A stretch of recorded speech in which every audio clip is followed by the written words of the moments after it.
एक बात हम सिद्धांतिक रूप से पूरे वर्ल्ड को, विश्व को कहना चाह रहे हैं। वर्तमान में इंसान तो बहुत हैं, इंसानियत खत्म हो रही। धार्मिक बहुत लोग हैं, धार्मिकता खत्म हो रही।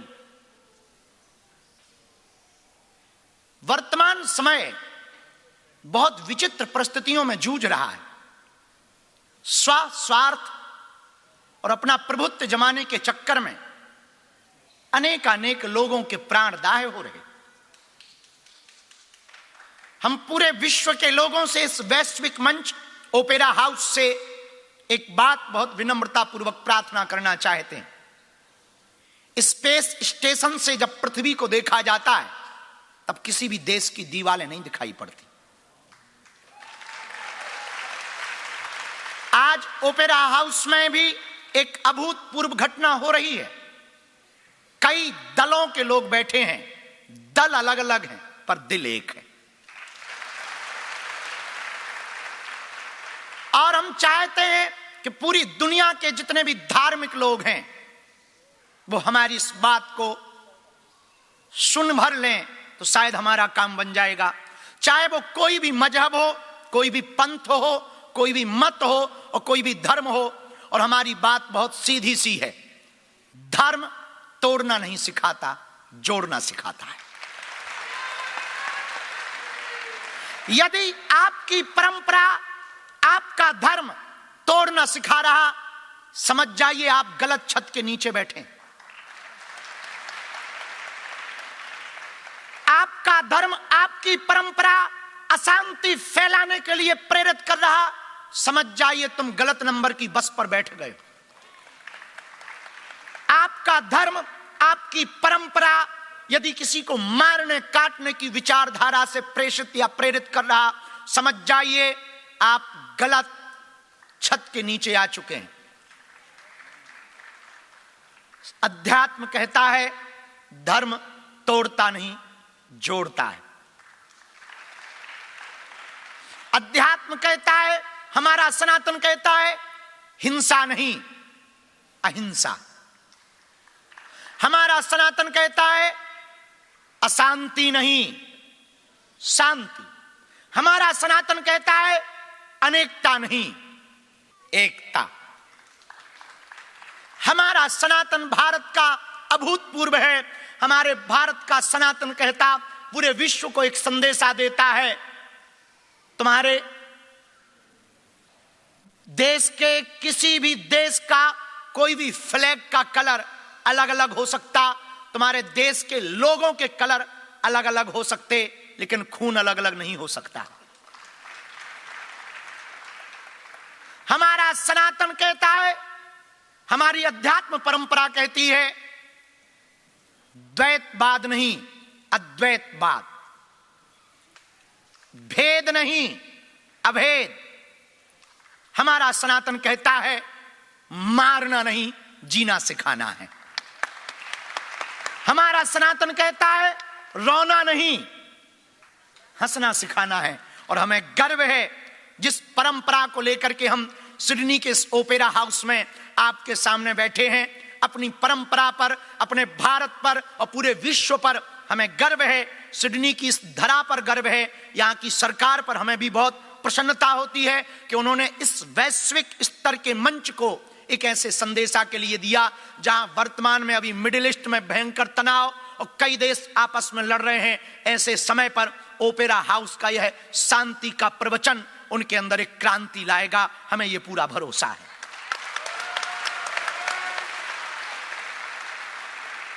आज के संवाद की पहली चर्चा यही है कि यदि तुम्हारा धर्म, तुम्हारा मजहब, तुम्हारी परंपरा, तुम्हारा मत, तुम्हारा पंथ तोड़ना सिखा रहा तो गलत बस पे बैठ गए हो, उतर आओ। आपके जीवन में एक बात ध्यान रखना, हमें किसी को मारना नहीं, जिंदा रखने की कोशिश करना। हमें किसी को रुलाना नहीं। अध्यात्म का मतलब है दया। और बुरा ना मानना, जितने भी यहां पर लोग बैठे हैं, तुम्हारे पूजा पाठ करने से या आरती कर लेने से, मंदिर में घंटा बजा लेने से या घंटी बजा लेने से आप धार्मिक ना कहलाएंगे। और ये धार्मिकता है भी नहीं।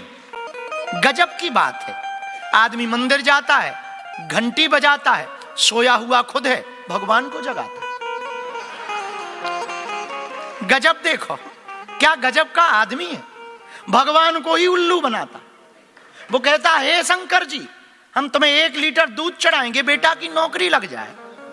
जैसे शंकर जी रजिस्टर लेकर बैठे हो कि आजा बेटा। गजब के हो तुम, भगवान को भी पागल बनाते।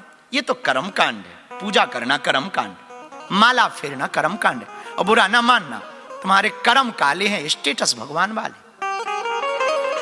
हाँ, कर्म काले हैं, स्टेटस भगवान। और फिर कहते भगवान कृपा नहीं करते, ठटरी के बरे नक कटा। कर्म काला होगा, यदि तुम्हारा कर्म है काला तो क्या करेगी पूजा और क्या करेगी माला? कर्म यदि काला होगा तो पूजा पाठ क्या कर लेगी? हलवा। आत्म संतुष्टि ले लो कि हाँ हमने। कई लोग ऐसे होते हैं जो जिंदगी साल भर पाप करते, साल भर में एक बार गंगा नहाते। वो कहते हम तो धार्मिक हैं। कई लोग हनुमान चालीसा पढ़ के कहते अब तो धर्म हो गया, अब दिन भर खूब पाप करो।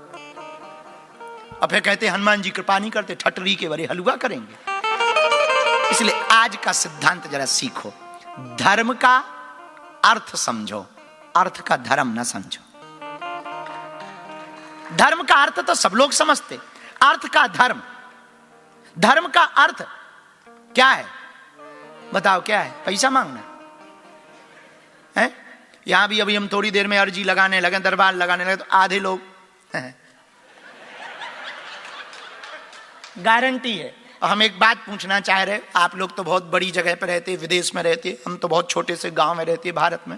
तो यहाँ आना तो हमारे तो पूर्वज भी ऊपर बैठे हुए आज कह रहे होंगे वाह बेटा आओ आओ।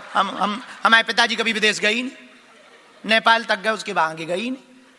हाँ, तो हम तो पहले भी ऐसी निकले के को जाने कहाँ कहाँ जा रहे, तो आज वो भी कह रहे होंगे बहुत बढ़िया बेटा, बहुत बढ़िया बेटा। यदि घर पे, तो हम सोच रहे, आपसे कह रहे, आप भगवान को चाहते हो या भगवान से चाहते हो? हैं? हम चाहते हैं आप ये चाहो, भगवान से मत चाहो, भगवान को चाहो। आप भगवान को चाहोगे, जीवन सुधर जाएगा। मेरे पागलो, हमारे गुरु कहते थे कर्म तेरे अच्छे हैं तो किस्मत तेरी दासी है, नियत तेरी अच्छी है तो घर में ही मथुरा काशी है। कर्म सुधारो, विचार सुधारो, जीवन सुधारो तो सब कुछ सुधरेगा। देव कृपा करेंगे, भगवान कृपा करेंगे, ईश्वरीय शक्तियां कृपा करेंगी, मदद करेंगी। लोग हमसे कहते बाबा तुम्हारी प्रार्थना भगवान सुन लेते। हमारी प्रार्थना नहीं सुनते, तुम्हारी भी सुन सकते, तुम भी हमारे जैसे हो सकते। बस वो सिद्धांत तुम्हारे मन में आ जाए, जीव में शिव देखो, नर में नारायण को देखो। अपने विचार तो शुद्ध करो, विचार शुद्ध होंगे मेरे पागलो तो हमें लगता भगवान तुमसे दूर नहीं है, नजदीक ही। हम लोग पूजा पाठ को ही धर्म मानते। एक कथा से तुम्हें बात समझ आएगी। महाराष्ट्र हमारे भारत में एक प्रदेश है, उसका नाम महाराष्ट्र है। बड़ा अद्भुत प्रदेश है। वहां एक संत हुए, संत एकनाथ। क्या नाम? एकनाथ। बड़े पहुंचे हुए महाराज, महात्मा हुए भगवान। एक बार, बहुत पुराना जमाना, उन जमाने में गाड़ियां चलती नहीं थी, पैदल ही लोग जाया करते थे। एक बार वो गंगोत्री, हमारे भारत में एक जगह है गंगोत्री, जहां से गंगा जल लेकर के रामेश्वरम में चढ़ाया जाता है। उन्होंने गंगोत्री से जल लिया और जल लेकर के पैदल चले। तब गाड़ियां थी नहीं, तो पैदल चले, लगभग 6 महीने पैदल चले। और ये वैदिक आध्यात्मिक सिद्धांत है कि गंगोत्री से जल ला करके जो रामेश्वरम में चढ़ाता है वो पुण्य फल पाता है और भगवान शिव की भक्ति को प्राप्त करता है। तो वो पैदल चल करके आए, 6 माह तक पैदल चले। उनके साथ उनकी टीम भी थी, शिष्य थे जैसे हमारे साथ चलते। चले, रास्ते में पहुंचे ही कि 3 मील बाकी रह गया रामेश्वरम। अब वो ठहरे एक पेड़ के नीचे, बगल में एक गधा, अंग्रेजी में कहे तो डोंकी, डोंकी, डोंकी, एक गधा तड़प रहा था पानी के लिए, प्यास से तड़प रहा था। तपती दोपहरी थी, जून का महीना था।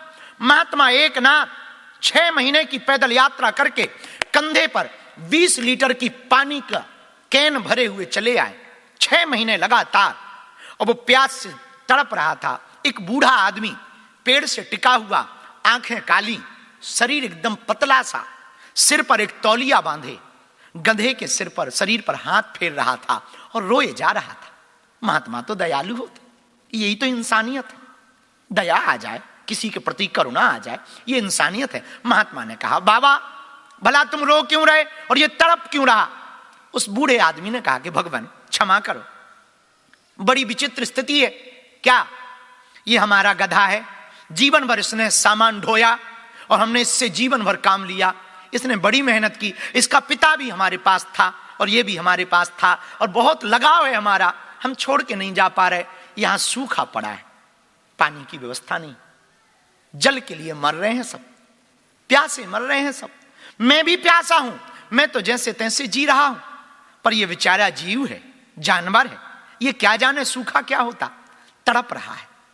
महात्मा एकनाथ ने आओ देखा ना ताओ, अपने जल की कैन को उतार दिया। जैसे ही उतारा तो बाकी चेलों ने बड़ा विरोध किया। ठहरो महाराज, 6 महीने पैदल चलकर आए,